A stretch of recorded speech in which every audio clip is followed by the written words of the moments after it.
안녕하세요. 반갑습니다. 월세 여왕 리나쌤입니다. 안녕하세요. 저는 모텔, 호텔 운영 컨설팅을 맡고 있는 이성훈 대표라고 합니다. 자, 오늘은요, 저희가 숙박업을 왜 해야 되는지, 숙박업을 해야 되는 이유에 대해서 세 가지씩 얘기를 해보려고 만났습니다. 우리 대표님은 왜 숙박업을 창업을 하셨나요? 저보다 먼저 리나쌤이 제가 궁금한데요. 왜 숙박업을 하시게 되나요? 저부터 얘기를 하면은요, 저는 첫 번째는 현금 흐름이고요, 두 번째는 시세 차이, 세 번째는 시드머니에 따라서 상품을 고를 수 있다라는 게 가장 큰 이유였어요. 첫 번째 현금 흐름은요, 그냥 일수예요, 여러분. 가만히 있어도 돈이 들어오는 로직을 만들고 싶었는데 그게 이제 부동산 안에서의 현금 흐름이었어요. 우리가 본업은 있지만 늘 부업에 대한 그 갈망이 있습니다. 부업.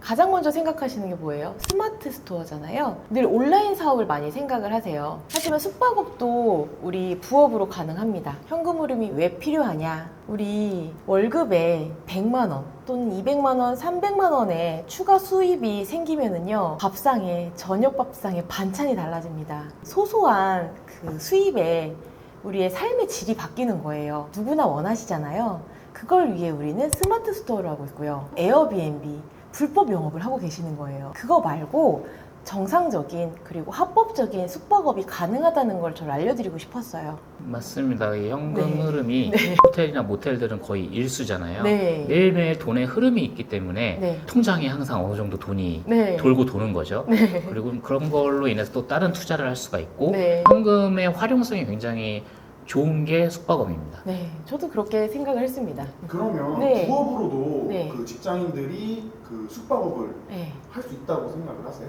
무조건 가능합니다. 제가 지금 업장을 하고 있는데요. 저 지금 현장에 없습니다. 이 자리에 있잖아요. 무인화로에서 청소 인력 세팅하고요. 그리고 매니저 세팅을 하면은요, 본업이 있어도 오토화를 통해서 숙박업이 가능합니다. 사실 뭐 아예 신경 안 쓸 수는 없고요. 네. 근데 다른 사업, 뭐 음식업 네. 그런 것들은 꾸준하게 제가 신경을 써야 돼요. 네. 매일매일 매초 막 신경을 써야 되지만 숙박업은 뭔가 고객을 한번 받으면 네. 사실 그 방 안에서 그들이 몇 시간 동안 있거든요. 네. 그 몇 시간 동안 저희가 케어할 필요는 없어요. 오히려 관심을 가지면 싫어하죠, 그쵸. 그분들이. 그 공간에 대해서는 네. 그분 거. 관심을 가질 수 있는 시간이 굉장히 적기 때문에 좀 내가 다른 일을 하면서도 이걸 부업으로 좀 시스템만 잘 갖춰 놓는다면 적은 관심으로도 부가적인 수익을 얻을 수 있는 게 네. 숙박업의 장점이죠. 네, 두 번째는 시세 차익입니다. 숙박업에 대한 시세 차익을 두 가지로 말씀드려볼게요. 임대하고 매매입니다. 임대는요, 고시원, 모텔 둘 다 마찬가지인데요. 권리금에 대한 시세 차익을 생각해 볼 수 있어요. 그 이유가 뭘까요? 권리금에 대한 부분이요, 무너지지가 않아요. 신설하기가 매우 어려운 구조이기 때문에 공급이 줄어들고 있습니다. 수요층은 1인 가구 수요가 많아지기 때문에 수요 공급이 꼬이는 상황인 거죠. 그렇기 때문에 내 권리금에 대한 보존이 가능한 거예요. 그래서 리스크가 적다. 매매는요, 훨씬 더 큰 시세 차익을 누릴 수 있어요.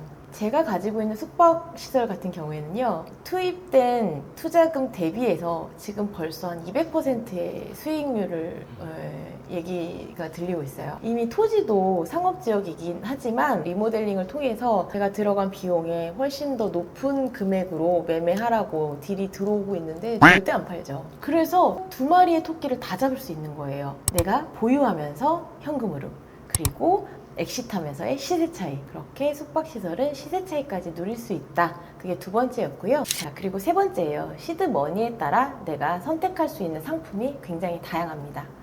우리가 프랜차이즈, 거기는 내가 투입해야 될 금액이 정해져 있어요. 3억, 많게는 10억까지도 투입이 돼야 되거든요.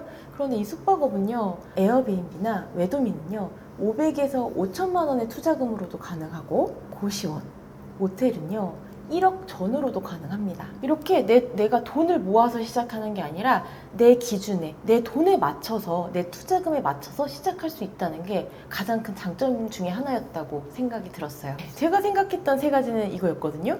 그럼 대표님이 생각했던 세 가지는 어떤 걸까요? 제가 생각하는 숙박업을 하는 이유 세 가지는, 첫 번째는 이 호텔을 이용하는 고객들에게 좋은 추억을 남겨드리는 게 좀 만족감이 좋아서 하고요. 두 번째는 아무래도 관광시장의 미래성이 발달하는 게 두 번째고요. 또 세 번째는 운영 효율이 좀 좋다라는 게 세 번째 이유입니다. 뭐 첫 번째, 네. 이제 뭐 고객들에게 좋은 추억과 뭐 이런 것들은 아무래도 제가 이 업을 시작했던 이유이기도 하고요. 그래서 제가 강의할 때 말씀드렸죠. 7기 수강생분들은 기억을 잘 하셔야 되는데 저희가 상품을 파는 거기 때문에 저희 상품을 이용하는 사람들은 어떤 목적을 통해서 이 호텔을 이용을 하는 거거든요. 그들의 만족감을 채워줘야 매출도 좋아지는 거기 때문에 가장 포인트를 줘야 되는 부분을 고객들의 만족감을 높이는 거에 좀 최우선을 두셔야 되는 게 중요하고요. 두 번째 같은 경우 관광산업의 미래가 발달하는 거는 주 5일제에서 주 4일제로 넘어간다고 저는 생각은 해요. 이미 대기업들은 주 4일제를 했죠. 뭐 3일을 쉰다고 하면 여러분들은 뭐 하실까요? 집에만 있으실까요? 어디든 나가실 겁니다. 네. 그게 서울 외곽이든 서울 근교든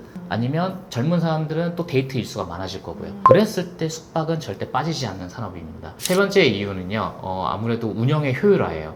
예전에는 숙박업이 정말 하려면은 좀 잡 업무가 많았어요. 또 관리해야 될 이런 뭐 자료들, 엑셀이라든가 네. 이런 것들이 좀 굉장히 많았어요. 그걸 왜 그래야 됐냐면 시스템화가 되어 있지 않았었어요. 저희가 업계에서 얘기하기를 이 산업 디지털화가 된다고 하잖아요. 숙박업이 제일 꼴찌입니다.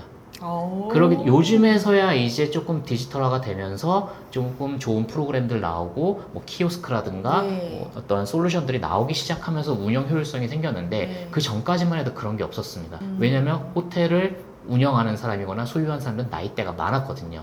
그래서 그 필요성을 못 느꼈던 거죠. 근데 요즘에 이제 숙박업들이 2세 경영진들이거든요. 40대, 50대 2세 경영진들은 당연히 인터넷 이런 거에 네. 익숙한 분들이기 때문에 시스템이 정말 개발이 많이 되면서 효율화가 정말 빨라지고 있습니다. 이렇다는 것은 미래적으로 봤을 때 정말 내가 1인으로 쉽게 창업을 할 수 있을 정도로 숙박업의 미래가 밝다고 생각을 하기 때문에 이 업을 계속하고 있습니다. 장점도 듣고 하니까 네. 좀 느껴지는 건데 네. 숙박업을 한 번도 안 한 사람은 있어도 네. 한 번만 하는 사람은 없는 것 같아요. 아, 그럼요.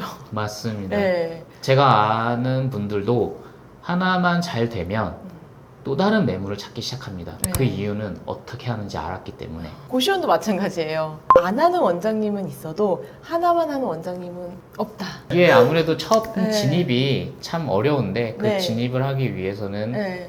그래서 네. 저희 교육이 네. 중요한 것 같습니다. 두렵잖아요. 사실 네. 진입이 무섭다, 두렵다라는 이유는 네. 잘 모르기 때문이거든요. 네. 내가 잘 알면 네. 두려운 게 없거든요. 네. 더 과감해지죠. 듣고 필드에 나가시잖아요. 날개를 답니다. 하루 단위로 계약을 하시고요. 2개를 연달아서 진행하시고요. 3개월 딱 적응하고 나시면 하나 더 물건 찾으러 하이에나처럼 다니시고요. 그런데요, 또 그렇게 막 다 쉽지만은 않아요. 그 3개월 동안 롤러코스터 타거든요. 한번 싹 타고 한 바퀴 돌면은 또 물건 찾게 되고 그렇더라고요. 지금까지 숙박업을 왜 해야 되는지 장점 3가지씩에 대해서 얘기를 나눠봤습니다. 여러분들도 한번 도전해보시고요. 도전이 힘들 것 같으면 저희를 찾아오시면 됩니다. 네, 이 강의를 들으시면 분명히 자신감이 생기실 겁니다. 자, 우리는 여기까지 얘기 나누도록 할게요. 감사합니다. 네.